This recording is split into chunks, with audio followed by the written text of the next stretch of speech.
오늘도 이 자리에 함께 하신 저와 여러분에게 하나님의 크신 은혜가 함께 하시기를 주님의 이름으로 축복드립니다. 우리 서로 인사하겠습니다. 잘 오셨습니다. 수고하셨습니다.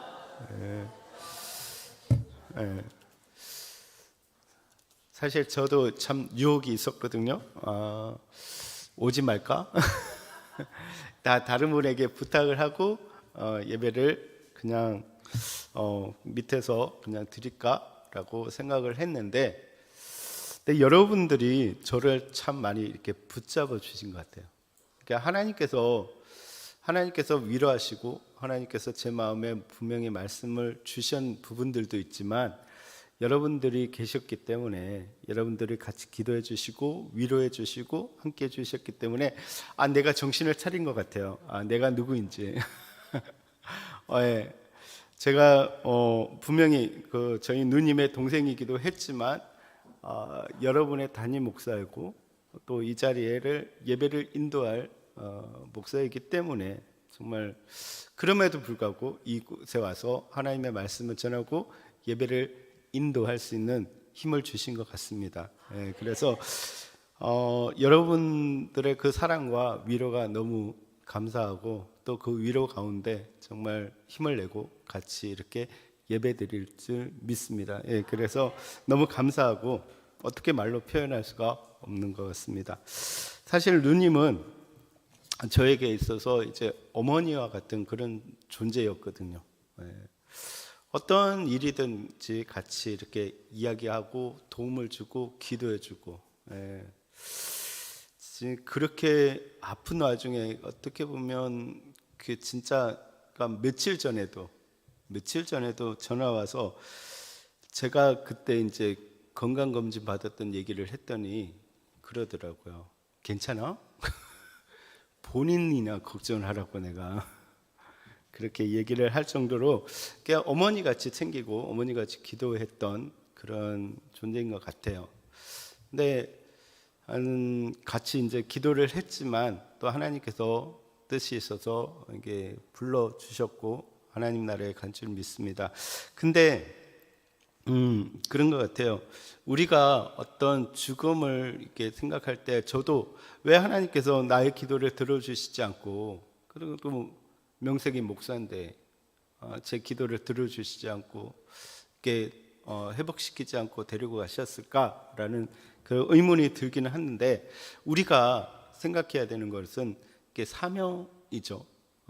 하나님께서 우리 누님을 향한 그 이종희 전도사를 향한 사명이 다했기 때문에 하나님께서 부르신 거라고 믿습니다. 그래서 누님도 이렇게 그렇게 고백을 했다 하더라고요. 아쉬운 게 없다고. 그러니까 가정을 위해서, 교회를 위해서 정말 충성스럽게 감당을 했기 때문에 하나님께서 그 사명을 다 보시고 이렇게 부르신 것 같습니다.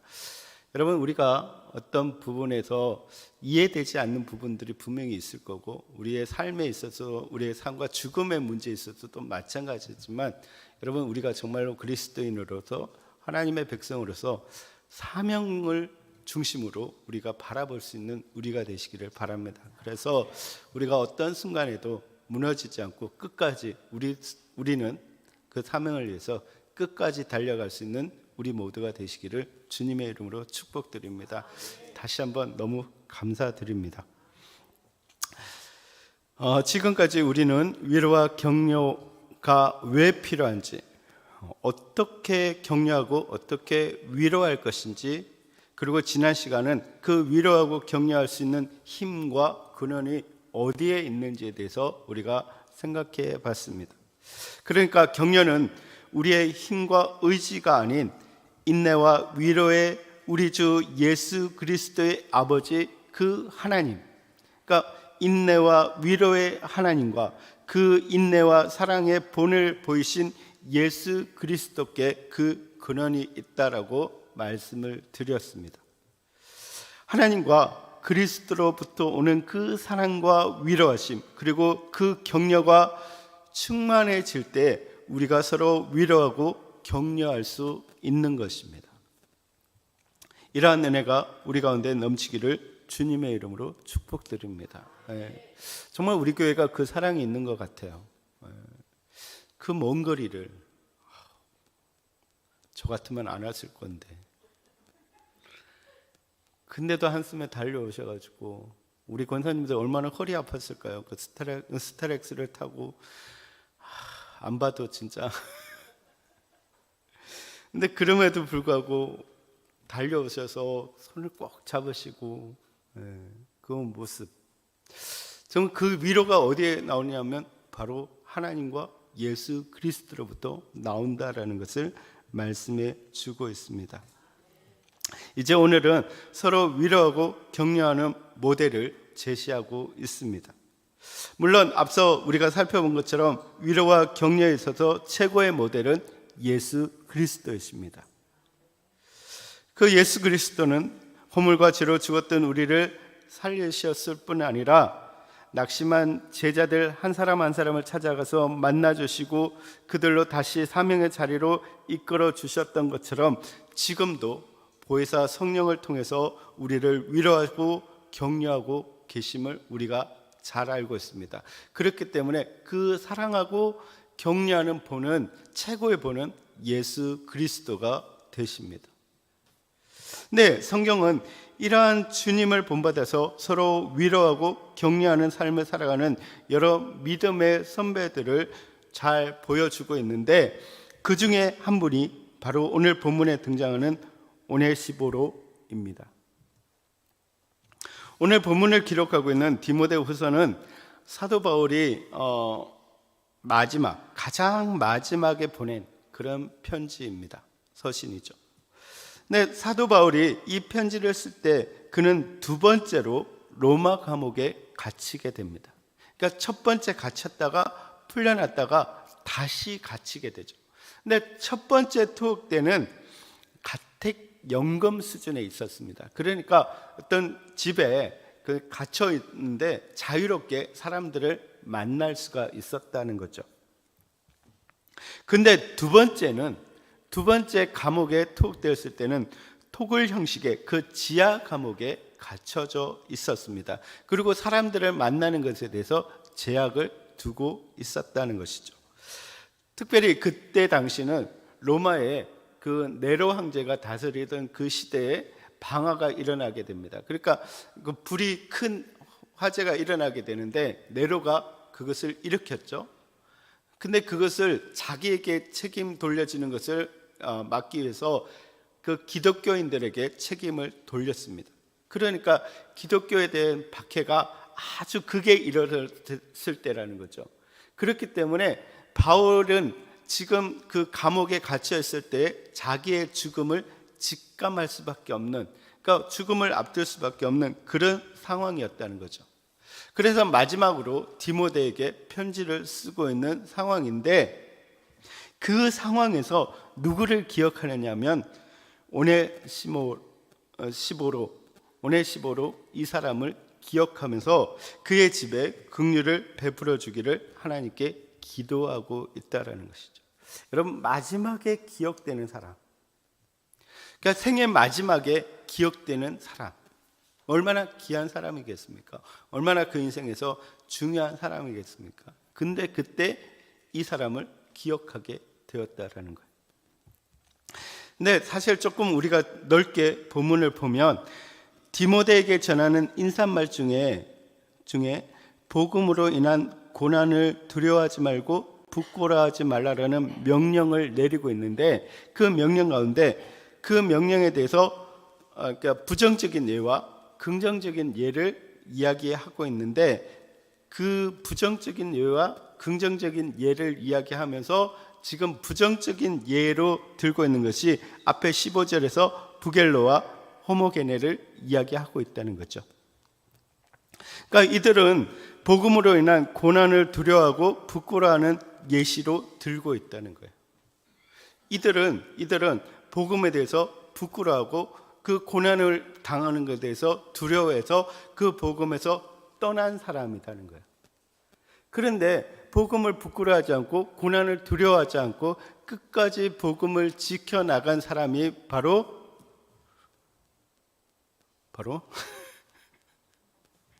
네, 누구라는 거죠? 네, 오네시모로.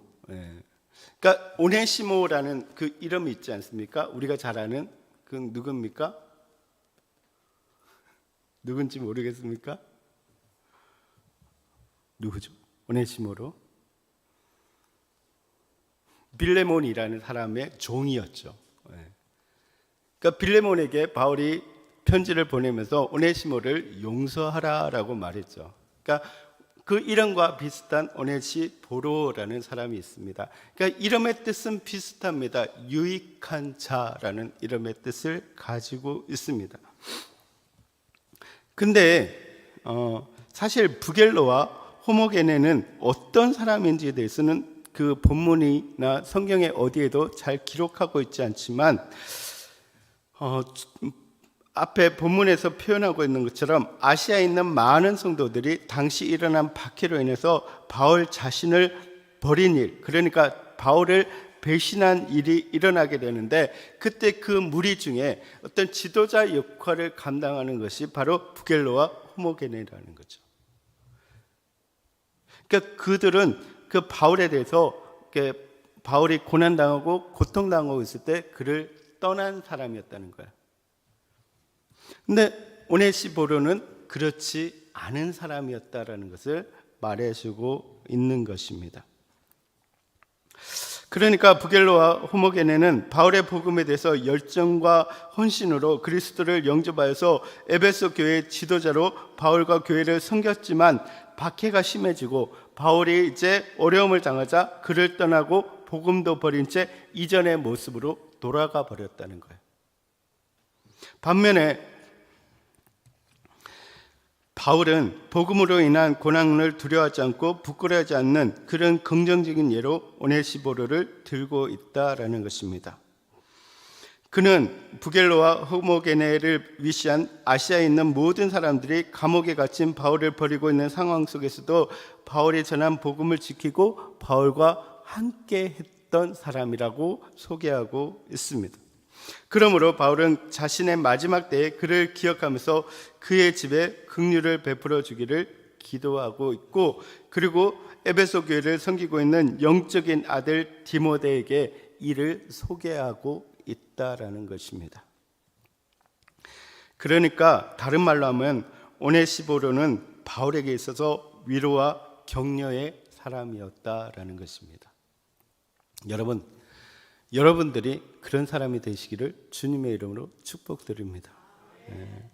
오늘 본문을 통해서 오네시보로가 바울에게 어떤 사람이었는지, 다르게 표현하면 어떻게 바울을 위로하고 격려했는지를 잘 보여주고 있습니다. 먼저 보시면 오네시보로는 바울을 자주 격려했습니다. 16절을 보시면 원하건대 주께서 오네시보로의 집에 긍휼을 베푸시옵소서. 그가 나를 자주 격려해주고 내가 사슬에 매인 것을 부끄러워하지 아니하고라고 되어 있습니다.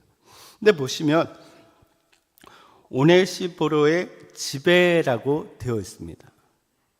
아마 두 가지로 해석을 할 수 있을 것 같아요. 하나는 오네시보로가 바울이 지금 이 글을 쓰고 있을 때 아마 순교해가지고 그 오네시보로가 없을 수도 있는 상황이라는 거죠. 그렇기 때문에 그 집에 대해서 하나님께서 긍휼을 베풀어 달라고 기도하는 것일 수도 있다는 거죠. 또 하나는 그와 그의 모든 집을 포함해서 축복의 기도를 하는 것으로 해석할 수가 있다는 거죠. 어쨌든 지금 바울은 오네시보로의 그 집과 그를 축복하고 하나님께서 긍휼을 베풀어 주시기를 기도하고 있는데, 그 이유가 뭐냐면 그가 나를 자주 격려해 주고라고 되어 있습니다. 근데 이 격려해 주고라는 말은 이전 성경에 보면 유쾌케 하고, 그러니까 유쾌하게 만들었다는 거예요. 유쾌하게. 근데 이 단어를 원어로 보면 위로부터라고, 위로 혹은 위로 향하여라는 의미의 전치사와 그리고 시원하게 한다는 뜻의 단어가 합쳐져 있다는 거예요. 그러니까 위로부터 시원한 바람이 내려와서 그 공기를 시원하게 해줬다는 거예요. 여러분, 우리가 여름에 되게 더웠다가 여름 그 더운 날을 지나가면서 이렇게 초가을이 될 때, 그때 바람이 이렇게 싹 불어오면 여러분 기분이 어떻습니까? 굉장히 좋죠. 안 좋아요? 되게 좋잖아요, 그죠? 이게 제가 진짜 요즘은 그런 생각을 해요. 이렇게 자꾸 제 주변에 사랑하는 사람들이 이렇게 한두 분씩 떠나가니까 어떨 때는 그 생각을 해요. 예전에 정말 시골에 그 원두막에 누워 있을 때 그때를 기억하면서, 그때 정말 바람이 막 이렇게 불어왔을 때 그 시원한 바람에 낮잠을 자고 딱 일어났을 때 그때로 돌아가가지고 정말 그때 딱 일어나서 그냥 낮잠 한 줌 잤다는 그런 그게 됐으면 얼마나 좋았을까, 이런 생각을 해봐요. 근데 그때가 너무 좋은 거죠. 그러니까 그 원두막에 앉아서 그러니까 누워서 잠 잘 때 그 시원하게 바람 불면은 너무 좋은 거죠, 그죠? 근데 격려하다는 말이 그렇다라는 거예요. 그러니까 바울의 마음을 시원하게 하고 상쾌하고 기운을 차리게 했다라는 의미를 가지고 있습니다. 여러분, 격려가 이런 것입니다.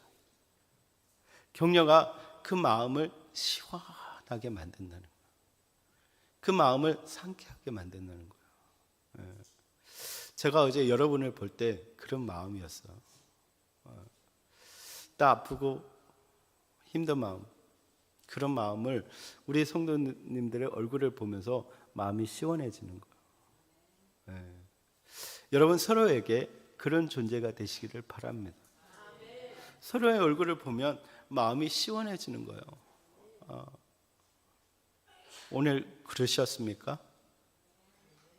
진짜요? 이게 성도님들이 한 분 한 분 들어올 때 얼굴을 보면서 시원해지셨습니까? 아니면 찡그러지셨습니까? 마음이 저 왼수 이렇게 되셨습니까? 모습을 보면서 우리 집사님 보니까 너무 마음이 너무 시원해, 이렇게 되셨습니까? 여러분 모두 다 그렇게 시원하게 되신 줄 믿습니다. 그러니까 오네시모로는 고난 가운데 있는 바울을 자주 만나서 용기를 북돋아주고 삶의 생기를 불어넣어 주었다라는 거예요. 그러니까 한마디로 말하면 미소를 짓게 하고 행복하게 만드는 사람이었다라는 것입니다. 여러분, 우리가 잘 아는 것처럼 다윗에게 있어서 요나단이 그런 존재였습니다. 다윗은 막 그 사울로 인해서 너무너무 힘들어할 때 요나단을 만나면 기분이 너무 좋아졌다. 위로가 되었고 힘이 되었고 마음이 평안해졌다. 그리고 적진을 뚫고 다윗의 고향 베들레헴 우물에서 물을 떠온 그의 충성스러운 3명의 용사들이 그랬습니다. 그리고 고린도전서 16장을 보면 스데바나, 그리고 부도나르, 그리고 이가이고라는 그 사람이 이렇게 나오게 되는데, 이 세 사람이 바울의 마음을 시원하게 했다라고 말하고 있습니다. 이들은 아가야에서의 첫 열매인데 계속해서 바울을 찾아와서 바울을 기쁘게 했던 사람이라는 거죠. 여러분, 잠언을 보면 충성된 사자가 그의 주인의 마음을 시원하게 한다라고 말하고 있습니다. 여러분, 서로에게 신실하시고 서로를 위로하시고 서로를 격려함으로 인해서 서로에게 시원한 존재, 정말 그 마음을 편안하게 하는 존재가 되시기를 주님의 이름으로 축복드립니다. 요즘 제가 그런 것 같아요. 요즘 이렇게 생각해 보면 제가 이제 1년이라는 시간이 이렇게 지나가는데, 사실 그 작년의 1년을 이렇게 생각해 보니까 제가 좀 여러분 속으로 들어가지 못하고 막 따라와 이렇게 했던 것 같아요.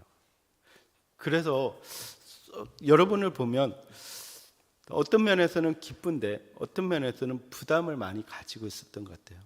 빨리 우리 교회를 부흥케 해가지고 우리 교회를 빨리 성장시켜서 어떻게 빨리 해봐야 되는데, 그런 마음이 굉장히 컸던 것 같아요. 근데 지금은 여러분을 보면 그냥 좋아요. 그냥 좋아요. 제가 할 수 있는 게 아니니까. 하나님께서 여러분을 통해서, 저를 통해서 하나님께서 하나님의 역사를 이루어 가실 줄 믿습니다. 우리 안에서 서로 행복하고 좋은 것이 너무 기쁜 일이죠. 그렇게 되는 것 같아요. 여러분, 그렇게 되시기를 바랍니다. 옆에 있는 분들을 보시기 바랍니다. 시원하십니까? 우리 영민이는 아닌 것 같네.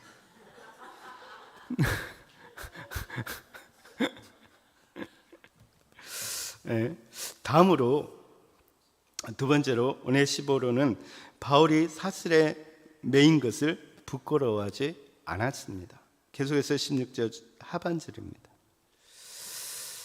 당시에 거짓 교사들, 그러니까 바울의 그 적대적인 관계에 있었던 거짓 교사들은 감옥에 있는 바울을 조롱했습니다. 그리스도의 종이 어떻게 감옥에 갈 수가 있냐? 어떻게 그렇게 범죄할 수가 있냐? 하고 조롱하겠다라는 것입니다. 많은 사람들이 그것을 듣고 바울에 대해서 다시 생각하게 되었습니다. 어떻게 진짜 사도라는 사람이, 하나님의 복음을 전하는 사람이, 그리스도인이 왜 저기에 가 있느냐라고 돌아서기 시작했습니다. 그래서 아시아에 있는 모든 사람들이나 부겔로나 호모게네는 옥에 갇힌 바울을 부끄러워하면서 바울을 버리고 다른 곳으로 떠나갔습니다. 그런데 오네시보로는 그렇지 않았다라는 거예요. 바울을 부끄러워하지 않고 오히려 부지런히 그를 찾아왔고 그의 곁을 지켰습니다. 그는 복음을 부끄러워하지 않았다라는 것입니다. 로마에 갇혀 사슬에 매여 있는 바울의 상황이 바울이 가르침을 받고 그와 교제하는 데 있어서 전혀 걸림돌이 되지 않았다라는 것입니다. 어쩌면 사람들이 이야기할 수 있습니다. 어떻게 그렇게 신실하게 하나님의 일을 하는 전도사고 하나님 앞에 기도하는 목사의 누나고 그렇게 예수를 잘 믿는다고 하는데 어떻게 그렇게 빨리 하나님이 데리고 가실 수 있고 어떻게 그렇게 큰 병에 걸릴 수가 있고 죽을 수 있느냐라고 조롱할 수 있습니다. 그래서 하나님은 없다라고 말할지도 모릅니다. 하나님이 계시다면 그렇게 어떻게 잔인할 수가 있냐라고 말할 수도 있을 것입니다. 그런데 여러분, 제가 우리 조카들이나 우리 가족들이나 그 모습을 보면서 정말 하나님을 믿는다는 것, 하나님 앞에 신실하다는 게 어떤 건지 많이 깨닫고 알게 됩니다. 조카가 이렇게 보면은 참 이제 30 조금 넘었는데 이 상황들을 인식하는 것이 너무 신앙적이라는 거죠. 그러니까 하나님께서 하시는 일에 대해서 정말로 신실하게 믿고 있고 그런 부분들이 전혀 부정적이지 않고 어떻게 보면 원망할 수도 있는 상황이고 많이 이렇게 괴로워하고 무너질 수 있는 상황인데도 이렇게 보면 믿음으로 지켜나가는 그런 모습들을 보게 됩니다. 여러분, 하나님은 선하십니다. 하나님은 신실하십니다. 하나님은 분명히 하나님의 뜻을 이루어 가십니다. 우리는 거기에 대해서 어쩌면 정확하게 알지 못하지만 어떤 그런 모습들을 통해서 하나님께서 살아계심을 분명히 보여주고 있습니다. 여러분, 그래서 여러분 그리스도를 믿는 것을 부끄러워하지 마시기 바랍니다. 믿음으로 인한 고난을 부끄러워하지 마시기 바랍니다. 때로는 고난당하고 때로는 넘어질 수 있지만 그럼에도 불구하고 여러분 선하신 하나님을 믿고 나아갈 때 승리할 줄 믿습니다. 네. 여러분 그렇기 때문에 더 하나님 앞에서 정말 하나님을 믿고 나아가는 여러분 되시기를 바랍니다. 네. 세 번째로 오네시보로는 바울을 부지런히 찾아와 만났습니다. 17절입니다. 로마에 있을 때 나를 부지런히 찾아와 만났음이라라고 말하고 있습니다. 그러니까 오네시보로가 어떤 이유로 로마에 왔었는지는 알지 못하지만 그는 로마에서 바울을 만나기 위해서 적극적으로 그리고 더욱 열심히 바울을 찾아와서 만났었다라는 것입니다. 여러분, 요즘은 이렇게 경찰서에 가서 묻는다든지 여러 가지 방법을 통해서 조금은 좀 쉽게 그가 어디에 있는지 알 수 있을 겁니다. 감옥에 있다 할지라도.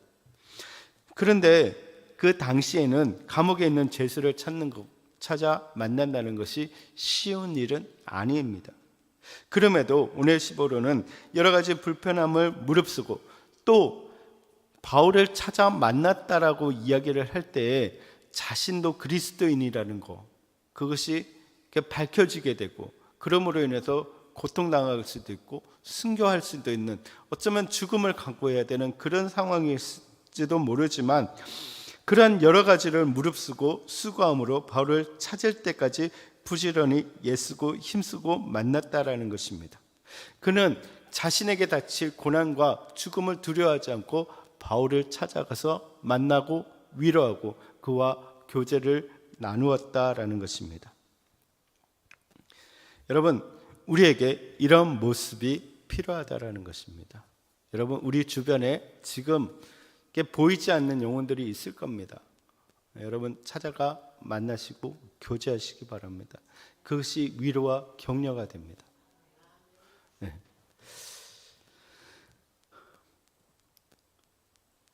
이러한 수고와 노력이 바울의 마음에 기쁨과 위로를 채워 주었던 것입니다. 마지막 네 번째로 오네시보로는 에베소에서 바울을 많이 섬겼습니다. 18절을 보시면 원하건대 주께서 그로 하여금 그날에 주의 긍휼을 있게 하여 주옵소서. 또 그가 에베소서 많이 봉사한 것을 내가 잘 아느니라 라고 말씀하고 있습니다. 보시는 것처럼 오네시보로가 바울이 에베소에 있을 때에, 그래서 거기에서 복음을 전하고 교회를 세워나갈 때 바울을 온전히 섬겼다는 사실을 디모데가 역시 보고 인정하고 있었다는 사실을 말해주고 있습니다.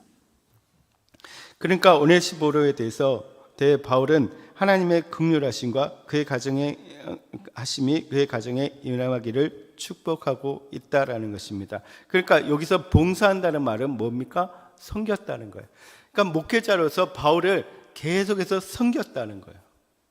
온전히 섬겼다는 거죠. 필요한 모든 부분들을 채워줬다는 거죠. 그래서 그에 대해서 이렇게 축복하고 있습니다. 사실 하나님의 긍휼이 임하시기를 기도하고 있는 것은 16절에서도 마찬가지고 18절에서도 반복하고 있습니다. 근데 18절을 보시면 무엇이 첨가되어 있습니까?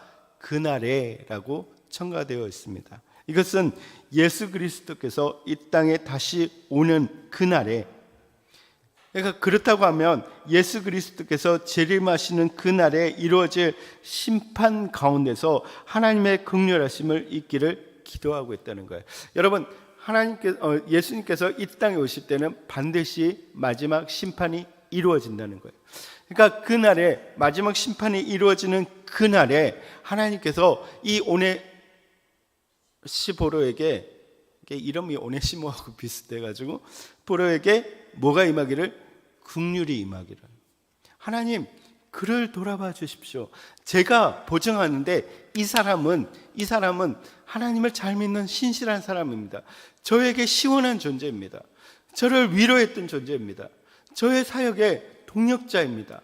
하나님, 그에게 긍휼을 베풀어 주셔서 이 영원한 심판에서 그를 구원하여 주셔서 영원한 하나님 나라에 들어가게 해 주십시오라고 기도하고 있는 것입니다. 여러분, 이것이 얼마나 귀합니까? 이 천하의 바울이 보증하고 있다는 거예요. 하나님의 사도인 바울이 보증하고 있다는 거예요. 여러분, 생각해 보십시오. 가장 신실한 목회자가 여러분을 보증하고 있다고 생각해 보십시오. 그 신실한 목회자가 우리 권사님, 우리 집사님, 하나님, 이 집사님, 이 권사님이 얼마나 훌륭하신 분인지 아십니까? 얼마나 신실하신지 아십니까? 정말 하나님께서 심판의 때 이분을 기억해 주십시오. 하나님 긍휼을 베풀어 주십시오. 이것이 얼마나 축복인지 몰라요.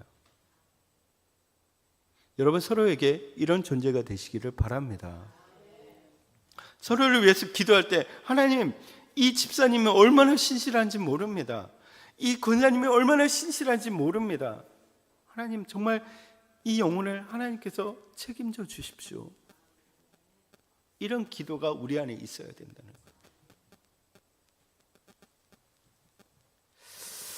여러분, 오네시모로는 우리에게 잘 알려진 인물이 아닙니다. 여러분들도 사실 듣기가 쉽지 않은 그런 인물입니다. 오늘 본문과 마지막 뒷부분에 잠깐 언급되어 있을 뿐입니다. 그리고 바울처럼 가르침이나 복음에 능한 사람도 아니었을 것입니다. 그러나 그는 바울을 격려함으로 바울로부터 칭찬과 축복을 받은 사람입니다. 그는 할 수 있는 대로 봉사, 그러니까 섬김을 다했고 어려움과 고난을 이겨내면서까지 바울을 찾아가 만났습니다. 그리고 그럼으로 인해서 바울의 마음을 유쾌하고 상쾌하게 만들었던 사람들입니다. 여러분, 우리의 모습이 이렇게 되기를 바랍니다. 사랑과 격려의 모범을 여기에서 찾으시기를 주님의 이름으로 축복드립니다. 여러분, 진짜로 우리 교회가 그런 교회가 되기를 바랍니다. 그냥 와서 그냥 보고 지나가는 사이가 아니라 서로를 봤을 때 기다려지는 사이가 되시기를 주님의 이름으로 축복드립니다. 이 권사님을 보면, 이 집사님을 보면, 이 장로님을 보면 내가 지금 두려운 상황인데, 내가 걱정이 많은 상황인데 이분을 보면 마음이 너무나 평안해져. 그래서 내 마음을 정말 전하고 싶고 기도 제목을 나누고 싶어. 그런 사람이 되어야 되죠. 그런 교회가 되어야 되잖아요. 안 했으면 좋겠어. 저번을 보면 마음이 답답해. 너무나 불행한 일이죠. 여러분, 우리가 정말로 오네시모처럼 서로 격려하고 마음이 시원케 되는 그런 사람이 되시기를 주님의 이름으로 축복드립니다. 정말 우리 이제 연애를 시작하면 뭐 합니까? 오늘부터 1일. 오늘부터 1일. 우리 진짜 이 말씀을 들었으니까 오늘부터 1일 하자고요. 지난 날들은 다 뒤로 하고 우리 서로에게 오늘부터 1일이 됩시다. 아멘. 서로에게 오네시모로가 되는 거예요. 자, 그런 의미에서 우리 옆에 보면서 미소를, 아름다운 미소를 영민아, 힘들 때라도 아름다운 미소를. 힘든 줄 모르겠는데 어쨌든 그래도 아름다운 미소를. 그쪽이 힘들면 저쪽으로, 옆으로. 우리 전도사님한테 정말로 우리 그렇게 됩시다. 우리 남편에게도, 우리 배우자에게도 그런 시원한 존재가 돼야죠. 딱 보면 진짜 그죠? 딱 보면 미소가 지어지는 거죠. 미소가. 맞아요. 안 지워지는데 이게 웃음도 미소도 연습이 필요해요. 사실 연습이 필요해요. 이게 우리가 얼굴이 미소가 지어지면 우리의 마음도 미소가 지어져요. 그죠? 그래서 우리 자녀에게도 마찬가지죠. 자녀를 보면서 흐뭇하게 미소가 지어지는 경우는 많이 있어요. 근데 또 한편으로 안 지어질 때도 많이 있어요. 그죠? 그러나 그럼에도 불구하고 시원한, 그래서 마음을 주는, 격려하고 위로하는 그런 부모님이 되어야 되잖아요. 그 자녀가 진짜 힘들고 어려울 때 친구가 아니라 엄마 아빠를 찾아와서 엄마 아빠한테 이야기하면서 엄마 아빠의 얼굴을 보면 환해지는. 제가 오늘 영상을 하나 봤는데 그 외국 영상인데 이 친구가 보니까 학예회를 하는데 좀 큰 친구예요. 그래도 하게를 하는데, 그러니까 부모들을 초청하는 건가 봐요. 근데 아무도 없으니까 이렇게 시무룩하게 있다가 자기 아버지를 발견한 것 같아요. 갑자기 얼굴이 환해지는 거예요. 여러분, 그런 존재가 됩시다. 아멘. 저도 그러고 싶어요. 여러분들이 막 힘들고 있다가 갑자기 제가 나타나면 우와. 네, 저의 오늘부터 일일이 됩시다. 그래서 서로에게 그런 존재가 되시기를 주님의 이름으로 축복드립니다. 이 시간 같이